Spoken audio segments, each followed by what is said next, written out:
Hey guys, we're going to talk a little bit about the narcissistic smear campaign. One of my favorite topics because it's so just awful.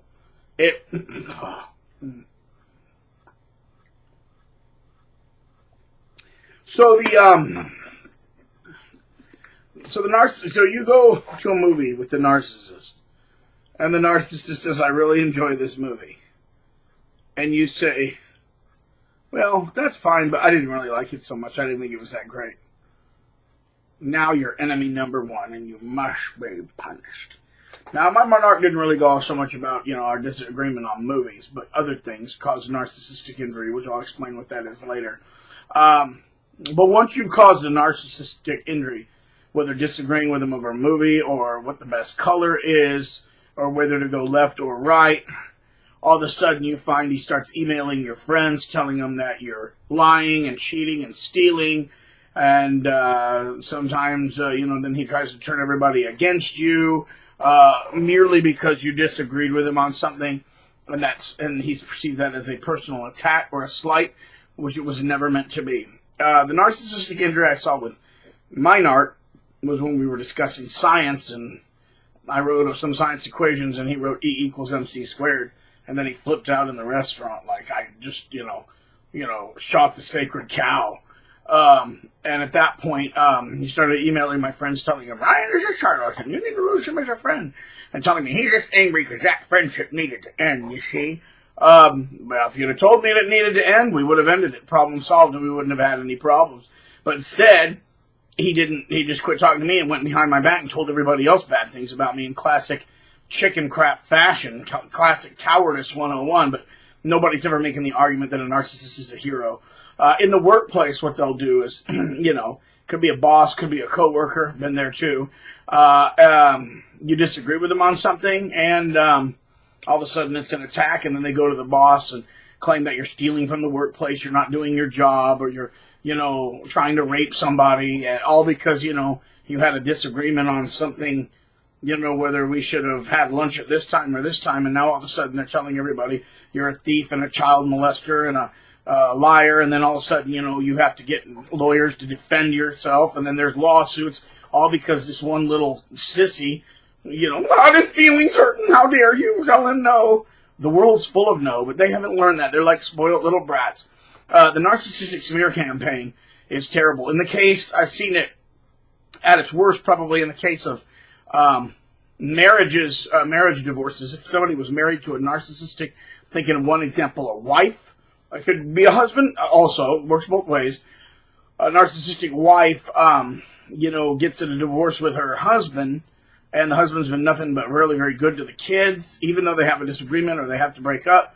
The case I can think that I saw, she was cheating on him, and then she blamed him for her actions, and then demanded money, all this money. I'm not talking just child support, but I'm talking like extortion, like, there's the child support, and then give me money whenever I want. And she would tell him, well, if you don't give me money whenever I want it, however I want it, and how much I want, then I'll tell the courts that you're sexually molesting the children and hurting the children and abusing our children because, the courts will always side with me.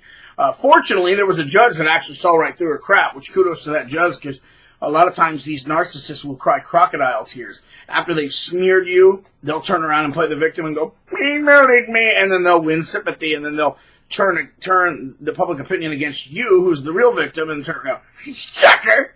And that's kind of what happened to me. And it's happened to my friend. In my case, in the case of employment years ago, and in my friend's case, in the case of his ex-wife. But what they'll do is they'll abuse. It's like, if you translate to the physical violence, it's like me going out and punching a girl right in her face and breaking her nose. I wouldn't do that. Come on. But let's say I did it, break it, and then call the cops and start crying and going, "I have an abusive wife," and then they arrest her, and then I spit in her face and go, "Stupid sucker." Yes. That's how really evil these people are. So this mass smear campaign, and it can be over something little. "Hey, I like your car, but I like the other car better."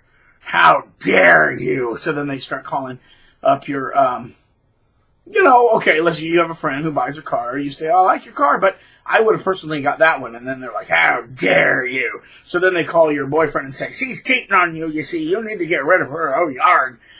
Or even lying going, she slept with me, you know, whatever. And then all of a sudden they create chaos. And sometimes they do it just for fun. Like, they like to turn two people against each other and, you know, watch them fight over them. And so they slander person A to person B. And then they slander person B to person A. And then watch the two fight and go, oh, God! Yeah, they're really, really, really, very, very, very sick people. I think my videos, you've established that, but that is the narcissistic smear campaign. They will go to they'll call the cops and file false charges. They'll slander you to your friends and family.